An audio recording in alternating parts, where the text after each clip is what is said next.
In this video, I'm going to tell you about the modifications that I've made to my Hero Xpulse 200 BS6 motorcycle and also share with you the accessories that I've added to the bike to make it more comfortable and more practical for city use and touring.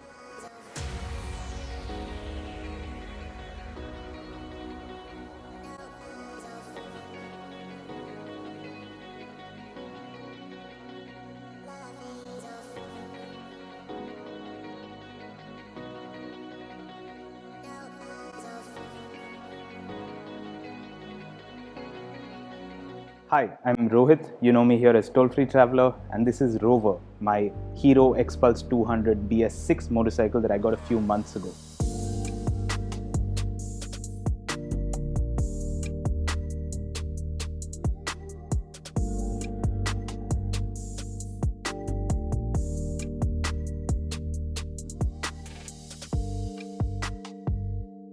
First up is something that a lot of people have noticed. This seat is not the stock seat.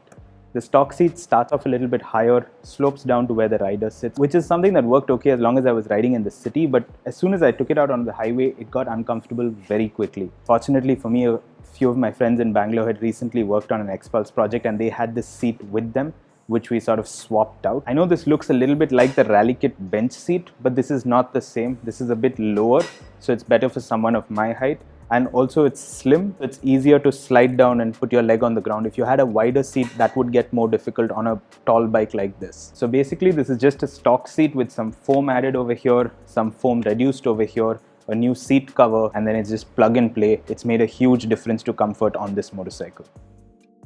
Towards the rear of the bike, I've made a couple of more aesthetic changes.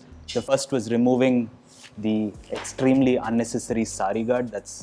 I just took it off because it was completely useless, extra weight on the bike that I don't really need. The other was to also add a tail tidy from Project 83X. This one is slightly bent for some reason, but previously the bike had this massive mudguard down here, which has now been removed and replaced by this tail tidy, which requires some work. You actually need to open it up from here. All of this needs to be removed to install this tail tidy, but once it goes on, it gives the bike a much cleaner look. One of the things you should be careful of if you're looking to use a tail tidy is the fact that there will be significantly more throw from the rear wheel onto the rear of the motorcycle itself. Now, after having used it for a bit, I found that if you're riding fast on wet roads, you will have a throw almost until the pillion seat, but it doesn't actually reach the rider. So this is kind of okay for me, and the bike looks a lot nicer in my opinion without all of that extra plastics. The more practical and useful addition that I've made to the rear of the motorcycle is this tail rack from Viaterra. Now the Xpulse, if you look at it, you'll notice that the exhaust on the BS6 version is quite far out to the right of the motorcycle. That makes it kind of inconvenient to mount any saddlebags on this bike. You do get saddle stays that extend even further beyond the exhaust. I'm not a fan of having anything extend beyond the width of my handlebar, and I prefer to keep the bike sort of the slim profile of the motorcycle. So that's not something that I really considered. Instead, I was trying to maximize the amount of space available for luggage behind where I sit on the bike itself, which is where this came in handy because it's quite large. There's quite a bit of surface area and lots of mounting points to secure your luggage itself. It's also made of aluminium, so it's very light. Doesn't add too much weight to the back of the bike, and after using it on the strip, it seems quite durable as well. So the thinness or the lightness of the material doesn't mean that it's not strong. You also may have noticed that the motorcycle is standing on a center stand.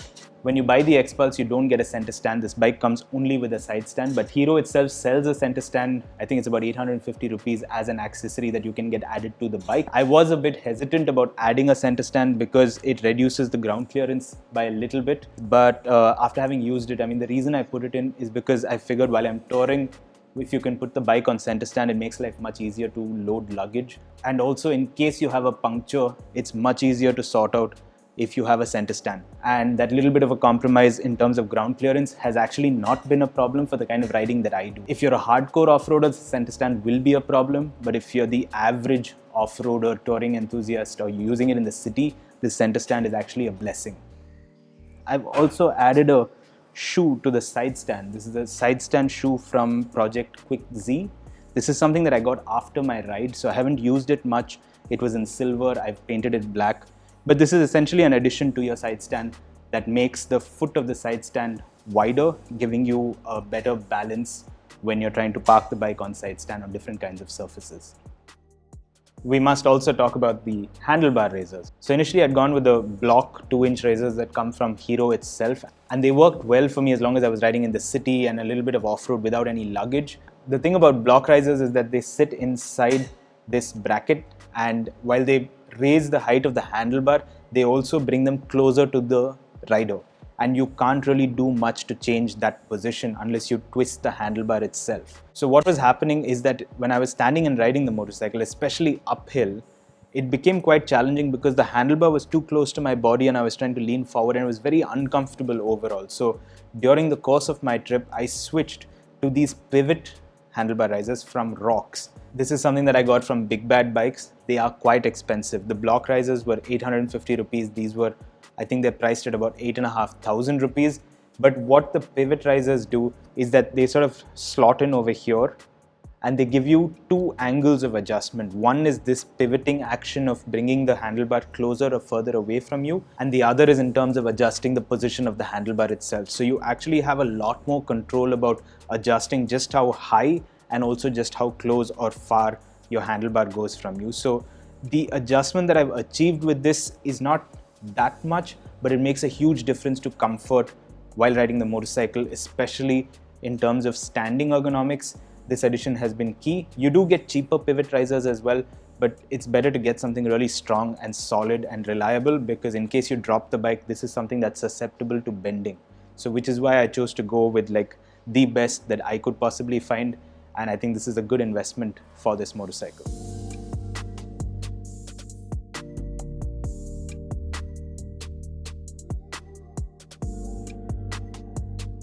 So those are the changes that I've made to the bike so far. There is one other small thing that I do, which is to remove the rubber from the foot pegs whenever I'm riding off-road, especially in wet conditions. It's not something that I would recommend if you're wearing urban gear shoes, normal shoes, but if you're wearing adventure boots, definitely get rid of that rubber. You can just pop it out and put it into your bag. It gives you much better grip and makes it more easy to sort of reach the gear lever as well, especially when your boots are tall. And I think eventually I will be adding tank grip to this motorcycle on the tank, so that I get a better grip when I'm trying to hold the tank. Those are all the changes I've made for now. I have not touched the suspension yet. The stock suspension has been brilliant. It's, I think, the best suspension I've ridden on so far on any motorcycle. And I know the rally kit suspension is going to be even better, but I haven't really gone there because one, I haven't felt the need as of yet. Two, I'm also a bit hesitant about the increase in height. I'm not very tall. So when you're touring and you're going to get on and off the bike many times, it can be a bit challenging to deal with additional height on the motorcycle. So that's something I would want to experiment with a bit before I actually get it onto the bike. It's something I'm thinking of, but I haven't yet felt the need for it. So to all of you who've been asking me about the modifications on this bike, I hope you found this video useful. I've tried to tell you what I've done, why I've done it, and where I got the things that I've put onto this motorcycle. Hopefully that'll be useful to some of you. Thank you for making the time to watch this video. I will catch you guys in the next one.